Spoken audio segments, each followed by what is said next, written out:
Dubai में गैर मुल्कियों की जायदादों का डेटा लीक हो गया। तकरीबन 400 अरब डॉलर्स की जायदादों का इंकिशाफ हुआ है। प्रॉपर्टी लीक्स में दुनिया की कई सियासी शख्सियात, हुकूमती एहलकारों और रिटायर्ड सरकारी अफसरों के नाम शामिल हैं। इस फहरिस्त में पाकिस्तानियों की 11 अरब डॉलर्स की जायदादें भी शामिल हैं। प्रॉपर्टी लीक्स में सदर आसिफ अली जरदारी के 3 बच्चों के नाम शामिल हैं। नवाज शरीफ के बेटे हुसैन नवाज, फरहद शहजादी और फराह गोगी, PTI रहनुमा शेर अफजल मरवत, साबिक सदर परवेज मुशर्रफ और साबिक वजीर आजम शौकत अजीज का नाम भी इस फहरिस्त में शामिल है। वजीर दाखिला मोहसिन नकवी की अहलिया, सूबाई वजीर शर्जील मेमन और उनके family members, senator Faisal Vawda का नाम भी जायदाद के मालिकान के नाम शामिल हैं। 1 दर्जन से ज्यादा रिटायर्ड सरकारी अफसरान, एक पुलिस चीफ, एक सफीर और एक साइंसदान का नाम भी प्रॉपर्टी लीक्स में शामिल है। सिंध के 4 अरकान कौमी असम्बली, बलूचिस्तान और सिंध के 6 से ज्यादा अरकान सूबाई असम्बली के नाम भी प्रॉपर्टी लीक्स में शामिल हैं। जियो न्यूज़ इस बात की वजाहत ज़रूरी समझता है कि पाकिस्तान से बाहर किसी फ़र्द का किसी जायदाद का मालिक होना अज़ खुद कोई गैर कानूनी सरगर्मी नहीं है। बहुत से लोगों के पास बैरून मुल्क जायदादें होती हैं क्योंकि या तो उन्होंने बैरून मुल्क काम किया होता है या इन असासों को ख़रीदने के लिए अपनी टैक्स शुदा आमदन का इस्तेमाल किया होता है। ये उनके मुतालिका मुल्कों में टैक्स हुकाम के लिए है कि वो मामले की कानूनी हैसियत का फैसला करें।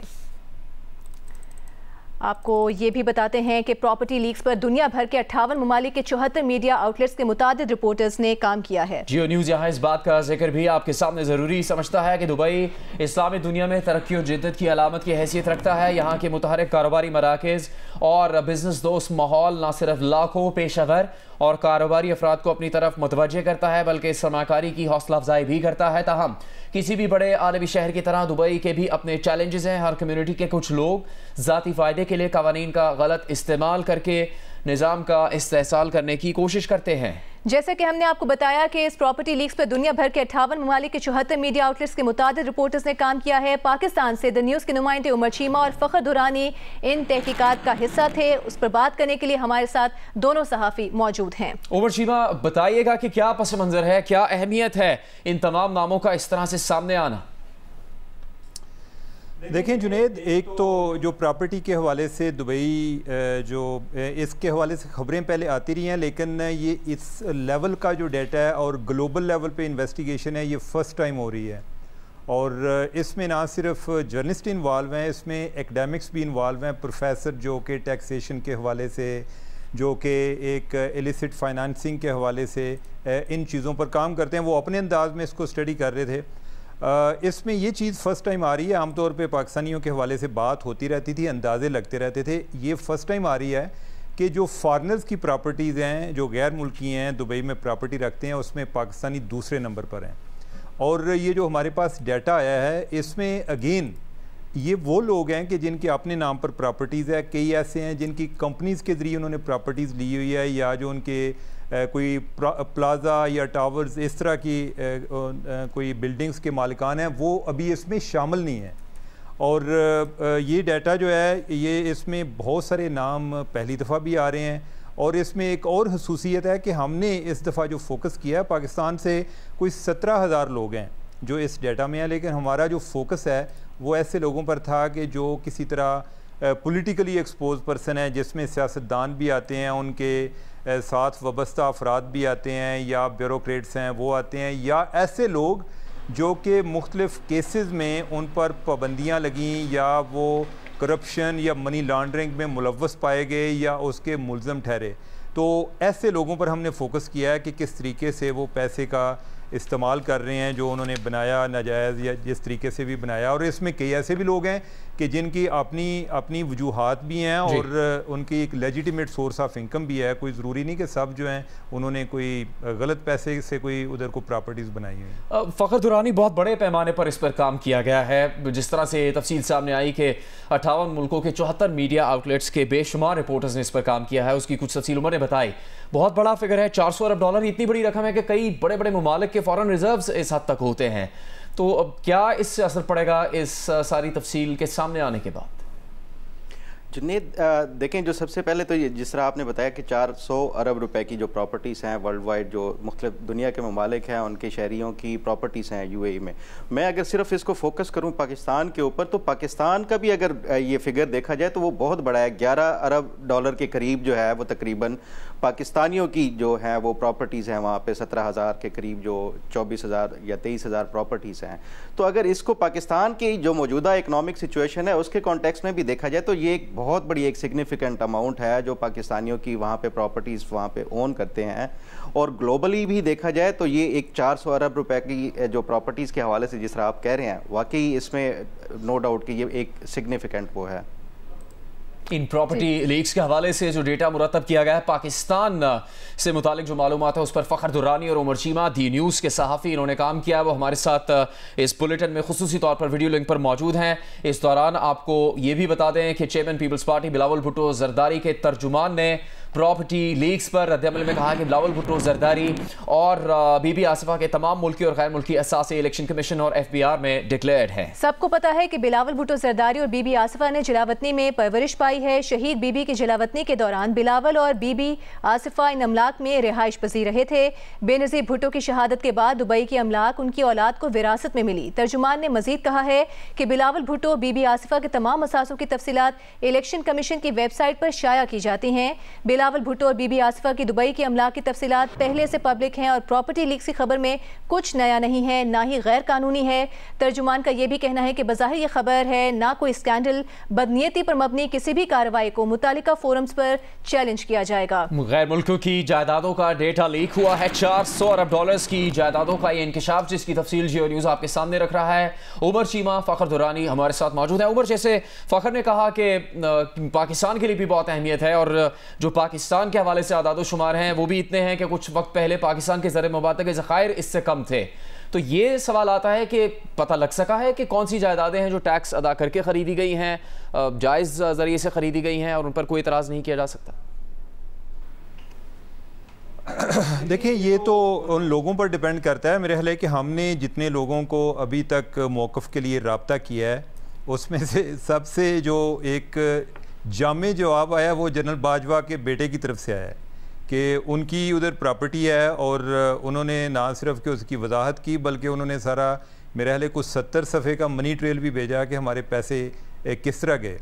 अब यह है कि हम हर एक से तवक्को नहीं करते कि तमाम लोग जो हैं वो इस तरह से तावन करेंगे, लेकिन कोई काम जो है वो तो अथॉरिटीज़ का भी है। FBR को पहले 2018 में एक सुमोटो नोटिस सुप्रीम कोर्ट ने लिया था और आज भी जो लोग प्रॉपर्टीज़ में आए हैं कई ऐसे भी हैं कि जिन्होंने उस टाइम एमनेस्टी क्लेम की थी। उसके बाद भी कई ऐसे हैं कि जिन्होंने वो जब उनको पूछेंगे या जिस तरह नाम चल रहे हैं तो उनको पूछेंगे तो वजाहत तलब बातें तो हैं।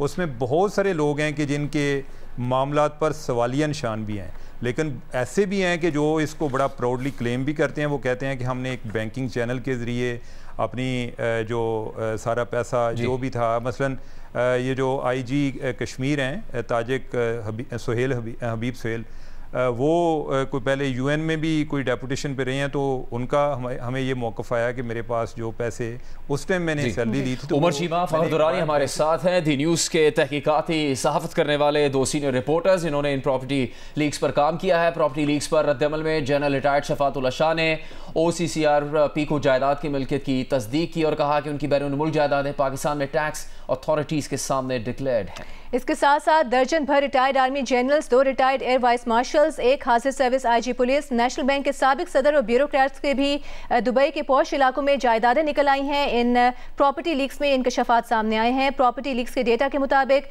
साबिक army chief general retired Parvez Musharraf और उनकी अहलिया दुबई में 3 जायदादों के मालिक हैं। दुबई में जायदादें रखने वालों में परवेज़ मुशर्रफ के military secretary lieutenant general Shafatullah Shah, DGC major general retired Ehtesham Zameer, lieutenant general retired Mohammad Akram, lieutenant general retired Alam Jan Masood के नाम भी शामिल हैं। Major general retired Ghazanfar Ali Khan, major general retired Raja Arif Nazir भी बैरून मुल्क जायदादों के मालिक हैं। Major general retired Mohammad Farooq, major general retired Najmul Hasan Shah, major general retired Anees Bajwa की अहलिया के नाम भी प्रॉपर्टी लीक्स में शामिल हैं, जिसकी तफसील हम आपके सामने रख रहे हैं।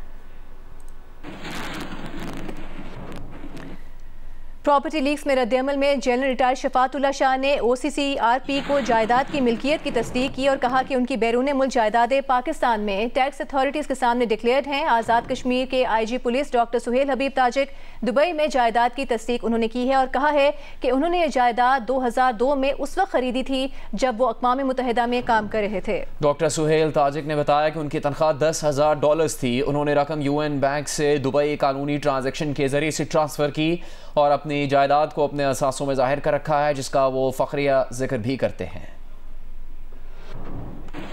एक बार फिर बात करेंगे प्रॉपर्टी लीक्स के हवाले से, जिसमें दुनिया की कई सियासी शख्सियात, हुकूमती एहलकारों, रिटायर्ड अफसरान के नाम शामिल हैं। और पाकिस्तान की बात की जाए तो इस फहरिस्त में पाकिस्तानियों की $11 अरब की जायदादें भी शामिल हैं। द न्यूज़ से वाबस्ता सहाफ़ी हमारे साथ मौजूद हैं, उमर चीमा साहब, फ़खर दुरानी साहब। फ़खर साहब, ये बताइएगा अगर पाकिस्तान की बात की जाए तो कितना फ़ीसद हिस्सा पाकिस्तान का बनता है उस पूरे प्रॉपर्टी स्कैंडल के साथ, अगर इसको कंपेयर किया जाए तो? देखें, जो अगर इसको मुल्क वाइज वो किया जाए तो ये सेकंड लार्जेस्ट जो कंट्री है ओवरसीज़ जिनकी प्रॉपर्टीज़ हैं दुबई में, और इसमें जो प्रॉपर्टी की जो हम औसत देखें जो वैल्यू है उसके हिसाब से भी देखा जाए तो थर्ड या फोर्थ लार्जेस्ट है। 4 लाख जो डॉलर्स हैं उसके करीब एवरेज एक उसकी आ रही है, वैल्यू आ रही है हर प्रॉपर्टी की पाकिस्तान की। तो उस हिसाब से ये जो प्रॉपर्टीज़ की अगर वो देखी जाए तो ये अच्छी खासी अहमियत की हामिल है जो पाकिस्तान है। और ये जो इन्वेस्टिगेशन का जो प्रोजेक्ट था उसमें भी पाकिस्तान इसलिए इम्पोर्टेंस का हामिल था कि ये इंडिया के बाद सेकंड लार्जेस्ट मुल्क है जिसके इतने ज़्यादा शहरी और इतने अमाउंट के साथ जो है वो प्रॉपर्टीज़ दुबई में ओन करते हैं। जी, तो उमर, जिस तरह फ़खर कह रहे हैं पाकिस्तानियों की तफसील के हवाले से बात कर रहे हैं, तो उसकी और अहम क्या तफसील है और कितनी ज़्यादा ये ज़रूरी हो सकती है बात के इसकी मज़ीद मालूमात सामने लाई जाए या फिर इसकी कोई तहकीक की जाए? जुनेद, तहकीक की तो ज़रूरत होती है, और जब भी कोई इस तरह की इन्वेस्टिगेशन होती है उस टाइम बड़े वादे भी किए जाते हैं और लेकिन कुछ चीज़ें अयान ही होती है। इसमें मैं आपको बताऊं कि बहुत ज़्यादा स्कैंडलस चीज़ें हैं, बहुत ज़्यादा स्कैंडलस चीज़ें हैं, लेकिन हमारा जो एक अकाउंटेबिलिटी का प्रोसेस है वो इतना स्ट्रॉन्ग नहीं है। वो ज़्यादा पॉलिटिकली मोटिवेटेड है कि जब किसी को टारगेट करना होता है तो उसके पीछे पड़ जाते हैं, अगर किसी को बचाना होता है तो पूरी रियासत भी उसको मिलकर बचाती है। तो ये है कि इसमें तफसीलात तलब तो बहुत ज़्यादा चीज़ें हैं। इसमें कई लोग हैं जो फ़ेक अकाउंट से वाबस्ता हैं। मैं उनकी तफसीलात में जाए बगैर आपको बता रहा हूँ कि उनके जो मामलात हैं वो देखने वाले हैं। जो JIT फ़ेक अकाउंट पे कई ऐसी चीज़ें हैं कि जो प्रॉपर्टीज़ के हवाले से वो इस्टेब्लिश कर चुके हैं, वो हमारे डाटा में हमने उसको इंडिपेंडेंटली वेरीफाई किया है। एक होता है कि कई लोग बात कर रहे होते हैं जी कि वो वैसे ही कोई मेड अप किस्म के एलिगेशन से, ऐसा नहीं था, बड़े संगीन किस्म के हैं। उसके अलावा और भी बहुत सारे लोग हैं जिन पर सवालिया निशान है, लेकिन इस पर होना क्या होगा, ये पिछली दफ़ा जब हम पेंडोरा पेपर लेकर आए थे तो मेरे ख्याल में वो स्केल वाइज जो है वो पनामा से बड़ा था, लेकिन उसमें पॉलिटिकल इंटरेस्ट इतना नहीं था और उस पर एक फैक्ट फाइंडिंग कमेटी भी बनी। हमें आज तक उन्होंने रिपोर्ट शेयर नहीं की, हालांकि हमसे वो डाटा वगैरह लेते रहे, लेकिन बात आगे बढ़ती नहीं है। ये सारी चीज़ें इधर ही रुक जाती हैं। ये चीज़ जानने की ज़रूरत है कि लोग इधर पाकिस्तान से भी क्यों भागते हैं। पाकिस्तान जो है इस टाइम, हम कंपैरिजन कैसे करें इंडिया के साथ कि इंडिया के बाद दूसरा बड़ा मुल्क है, लेकिन अगर आप इंडिया की इकानमी के साथ कंपैरिजन करें और पाकिस्तान की करें, एक मुल्क है कि जो एक भीख के लिए इधर उधर भाग रहा है और दूसरा है कि जो चांद पर पहुंचा हुआ है, तो कंपैरिजन तो नहीं बनेगा ना। लेकिन हम पहले जो 4 ममालिक हैं, इंडिया है, दूसरे नंबर पर पाकिस्तान है, तीसरे नंबर पर UK है, चौथे नंबर पर सऊदी अरब है, तो आप ज़रा मुआवजना करें, देखें कि बाकी 3 ममालिक जो हैं वो किधर खड़े हैं और हम किधर खड़े हैं और हम किस नंबर में रैंकिंग ले रहे हैं कि अपने मुल्क से बाहर जाके उधर ही एक बिज़नेस में कि कोई शख्स भी ये समझता है कि मैं जितना पैसा बाहर में सेव कर लूँ वही ज़्यादा बेहतर है। उमर चीमा और फ़खर दुरानी, आपका बहुत शुक्रिया। हम इसी प्रॉपर्टी लीक से मुताल्लिक़ की कुछ मज़ीद ख़बरें आपके सामने रखेंगे। प्रॉपर्टी लीक्स पर रद्दअमल में वफाकी वज़ीर दाखिला मोहसिन नकवी की अहलिया ने कहा है कि 2017 में एक जायदाद ख़रीद कर 2023 में फ़रोख्त कर दी थी। रवा साल जनवरी में दूसरी जायदाद खरीदी जिसको रवा माली साल के टैक्स गोशवारों और इलेक्शन कमीशन में ज़ाहिर किया जाएगा।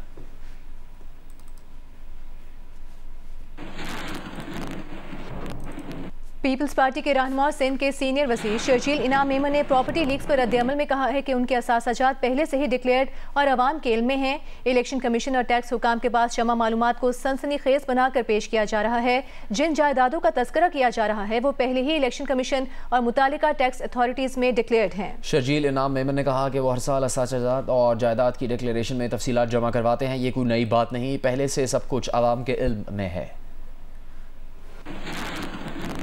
सेनेटर फैसल वावड़ा ने प्रॉपर्टी लीक्स पर रद्द-ए-अमल में कहा है कि उनकी जायदाद डिक्लेयर्ड है। जब अच्छी प्रॉपर्टी और गाड़ी का जिक्र आएगा तो उनका नाम सबसे ऊपर होगा। आज एक पिंडोरा बॉक्स खोला गया, उम्मीद है शवाहिद भी रखे जाएंगे।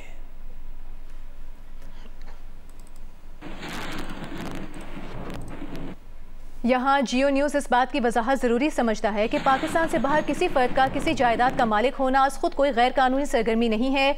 बहुत से लोगों के पास बैरून मुल्क जायदादें होती हैं क्योंकि या तो उन्होंने बैरून मुल्क काम किया होता है या इन असासों को ख़रीदने के लिए अपनी टैक्स शुदा आमदन का इस्तेमाल किया होता है। ये इनके मुतल्लिका ममालिक में टैक्स हुकाम के लिए है कि वो मामले की कानूनी हैसियत का फैसला करें।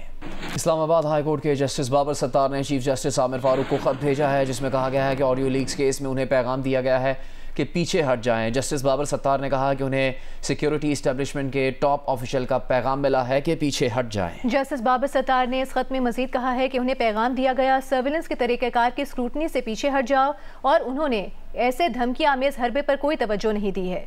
जस्टिस बाबर सत्तार ने कहा कि उन्होंने ये नहीं समझा कि ऐसे पैगामात से इंसाफ के अमल को काफ़ी नुकसान पहुंचने का खतरा है। बदनीयती पर मबनी मुहिम का फोकस अदालती कार्रवाई को मुतासर करने का धमकी आमेज हरबा लगता है। ऑडियो लीक्स केस में खुफिया और तहकीकाती इदारों को अदालत ने नोटिस किए हैं। मुतल्लिका वजारतें, regulatory bodies, ISI, IB, FIA को नोटिस किए गए हैं। अदालत ने PTA, पेमरा को भी नोटिस किए थे।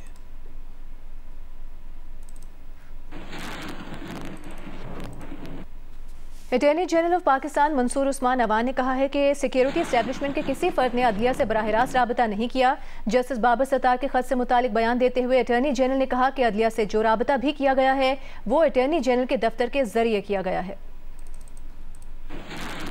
दर्जात आए हैं जो इलेक्ट्रॉनिक मीडिया पे भी रिपोर्ट हो रहे हैं और उस ख़त का मतन सोशल मीडिया पर भी आया है जो इस्लामाबाद हाई कोर्ट की एक इंटरनल कम्युनिकेशन थी जो एक जज साहब ने chief justice Islamabad high court को लिखी और उस ख़त के रोशनी में और उस ख़त के जो मंदरजात हैं वो रिपोर्ट कुछ इस तरह से हो रहे हैं जैसे और तासुर ये जा रहा है कि जैसे कोई मदाखलत हो रही है इस्लामाबाद हाई कोर्ट में और उन जज साहब को एक मखसूस केस के हवाले से कोई पैगाम इस तरह का गया या उन्होंने समझा कि और या किसी ऐसे शख्स की तरफ से गया जो नहीं जाना चाहिए था। तो मैंने सोचा कि मैं इस चीज़ की वजाहत ज़रूर कर दूँ। पहला जो पहलू है इसका वो ये है कि एक तो वो जो ख़त का जो मंदरजात हैं उसमें उन्होंने ख़ुद फरमाया है कि जो कोई पैगाम जैसा समझा उन्होंने वो पैगाम किसी तरह से भी इंसाफ के उसूल में मदाखलत नहीं थी। उनका रेफरेंस उस ख़त में उस सोशल मीडिया कैंपेन की तरफ ही था।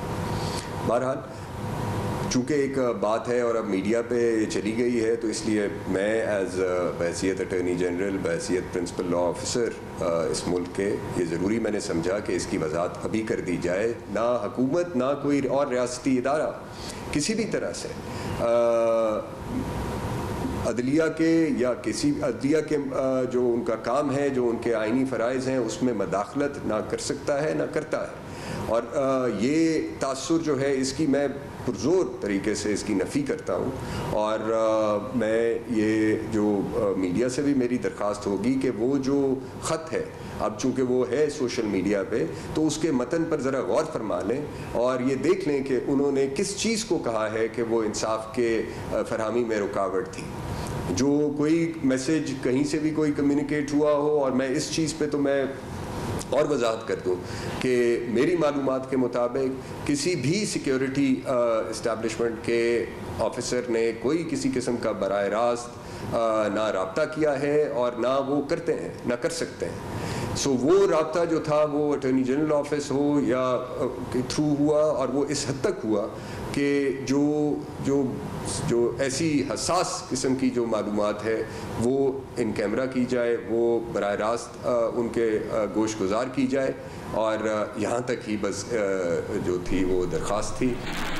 वफाकी वज़ीर कानून आज़म नज़ीर तारड़ ने कहा कि अटॉर्नी जनरल ने हसास केस होने की वजह से इन कैमरा समात की दरख्वास्त की थी। ख़त की रिपोर्टिंग से तासुर बना दिया गया कि अदलिया में मदाखलत हो रही है। इस्लामाबाद में न्यूज़ कॉन्फ्रेंस के दौरान आज़म नज़ीर तारड़ ने कहा कि आज़ाद अदलिया ही मुल्क को आगे लेकर जाती है, मगर इस मुल्क को अनोखे सिक्योरिटी चैलेंजेस दरपेश हैं। सबको ही अपने दायरे में रहना चाहिए, एग्जीक्यूटिव के इख्तियार में मुदाखलत नहीं होनी चाहिए, तमाम इदारों को एक दूसरे को स्पेस देनी होगी। वफाकी वज़ीर इत्तलात अता तारड़ ने कहा कि अटॉर्नी जनरल मौक़िफ़ वाज़ेह कर चुके हैं, ये कौमी सलामती का हसास इशू है, मगर किसी ने अदलिया को पीछे हटने का पैगाम नहीं दिया है। ख़त के मंदरजात से ये तासुर दिया गया कि जैसे पाकिस्तान के जो इंटेलिजेंस इदारे या दिफाई इदारे हैं वो जजेस की वर्किंग में किसी किस्म की इंटरफेरेंस करना चाहते हैं या करते हैं। गो कि उस ख़त को अटॉर्नी जनरल साहब ने आज बड़ी वजाहत के साथ कहा कि उसके अपने मंदरजात के मुताबिक उन्होंने कहा कि ये कोई ऐसी इंटरफेरेंस नहीं थी, लेकिन मैं चीफ जस्टिस के नोटिस में ला रहा हूँ। अब बात ये निकली कि अटॉर्नी जनरल ऑफिस ने उन्हें अप्राइज़ किया कि ये जो कुछ हसास मुल्की मामलात हैं नेशनल सिक्योरिटी के, उनकी बाबत उनकी राय थी कि कुछ हिस्सा मुकदमे का जो है उसको इन कैमरा किया जाए। और मैं समझता हूँ ये दुनिया जहान में ये कानून है और हमारे यहाँ भी है और होना चाहिए। और यही वजह है कि अगर आप लॉ ऑफिसर्स के ज़रिए कम्युनिकेट करते हैं, एडवोकेट जनरल ऑफिस या अटॉर्नी जनरल ऑफिस के ज़रिए, तो वो एक रवायतन एक बेहतर कोर्स है कि इस तरह की रिक्वेस्ट जो जानी होती है कि केस को आप इन कैमरा कर लें, इसमें कुछ नेशनल सिक्योरिटी रिलेटेड इश्यूज़ हैं, तो वो बिल्कुल अदालतों ने हमेशा ये बात सुनी भी और सुननी चाहिए भी, क्योंकि ये सब के भले और अच्छाई में है। मेरे लिए जो तकलीफ़ दह चीज़ है वो इस चीज़ का इस तरह से तशहीर है कि एक इम्प्रेशन क्रिएट कर दिया गया कि जैसे अदलिया में मुदाखलत है। मैं एक बात वाज़ेह कर दूं, देखिए अगर अटॉर्नी जनरल जो स्टेट के नुमाइंदे हैं उनकी तरफ से एक पैगाम दिया जाता है कि इन कैमरा ब्रीफिंग की जाए, तो उसको मिसकंस्ट्रू करके, उसको सियाको सबाक से हट के उस पर मबनी ख़त लिख दिया जाता है कि अब मुझे कहा जा रहा है कि मैं पीछे हट जाऊं, तो ये बिल्कुल हकीकत पर मबनी बात नहीं है। और मैं समझता हूं कि अगर इन कैमरा ब्रीफिंग की रिक्वेस्ट की गई थी तो वो कौमी सलामती की वजह से की गई थी। और मैं ये बिल्कुल वाज़ेह कर दूं, कौमी सलामती पर कोई समझौता नहीं किया जाएगा। तो देखिए इस मामले को इतना आगे लेके मत जाइए, आप इस बात को समझें कि बात जो है वो कौमी सलामती की है, और इस एक मामले को लेकर कौमी सलामती के पूरे निज़ाम पर सवालिया निशान उठाना। और मैं तो सोशल मीडिया पे ये भी देख रहा था कि लोअर जुडिशरी के जजेस ने ख़त लिखा है चीफ जस्टिस को, उस पर भी बात होनी चाहिए कि उनको बाकायदा प्रेशराइज किया जाता है, बुला के उनको बाकायदा बड़ी सख्त ज़बान के अंदर कहा जाता है कि फ़लाँ केस में फ़लाँ फैसला करो। और ये तासुर सारा जो है सोशल मीडिया पे सारा दिन चलता है, और हम ये समझते हैं कि कौमी सलामती के मामलात जो हैं वो इस तरह खतूत के ज़रिए उसको उजागर नहीं करना चाहिए। प्रॉपर्टी लीक्स पर वफाकी वज़ीर दाखिला मोहसिन नकवी का रद्द-ए-अमल भी सामने आ गया है। मोहसिन नकवी ने कहा कि अहलिया के नाम दुबई में खरीदी गई जायदाद बाकायदा डिक्लेयर्ड है, जायदाद को टैक्स गोशवारों में भी जाहिर किया था। इलेक्शन कमीशन ऑफ पाकिस्तान ने निगरान वज़ीर आला पंजाब की हैसियत से जमा कराए गोशवारों में भी इस जायदाद को डिक्लेयर किया। 1 साल कबल जायदाद को फरोख्त कर दिया था। फरोख्त करदा जायदाद की रकम से चंद हफ्ते पहले एक और प्रॉपर्टी खरीदी है।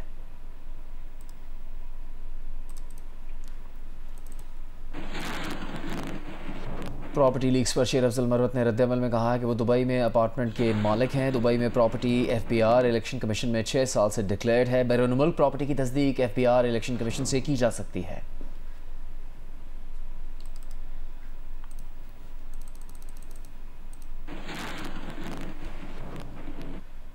वफाकी काबीना ने तोशा खाना तहाइफ के कवानीन में तरमीम मंजूर कर ली। एलामिये के मुताबिक इन तरमीम के तहत तहाइफ लेने वाला ये तहाइफ अपने पास नहीं रखेगा। तहाइफ को वसूल कनुंदा के इदारे की इमारत के अहाते में नुमाया जगह पर रखा जाएगा।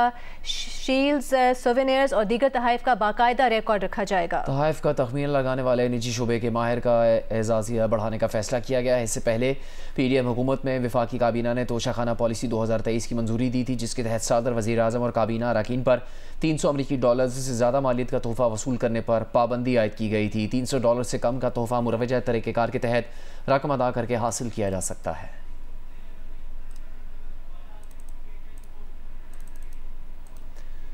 जियो न्यूज़ के प्रोग्राम कैपिटल टॉक में वज़ीर दिफा ख्वाजा मोहम्मद आसिफ ने मेज़बान हामिद मीर से खुसूसी गुफ्तगू करते हुए कहा कि गवादर मनसूबा मुकम्मल ना होने में कराची का माफिया मुलव्वस है। अगर कराची पोर्ट के मुतबादिल कोई मनसूबा शुरू किया जाता है तो ये माफिया उसे मुकम्मल नहीं होने देता। ख्वाजा आसिफ ने कहा कि कराची पोर्ट पर 4000 अरब सालाना की करप्शन होती है। ग्वादर की पोर्ट का मंसूबा जो है उसको दहाइयाँ हो गई हुई हैं स्टार्ट हुए हुए। कराची पोर्ट में एक अंदाजे के मुताबिक 4000 अरब सालाना जो है ना उसकी करप्शन है, 4000 अरब।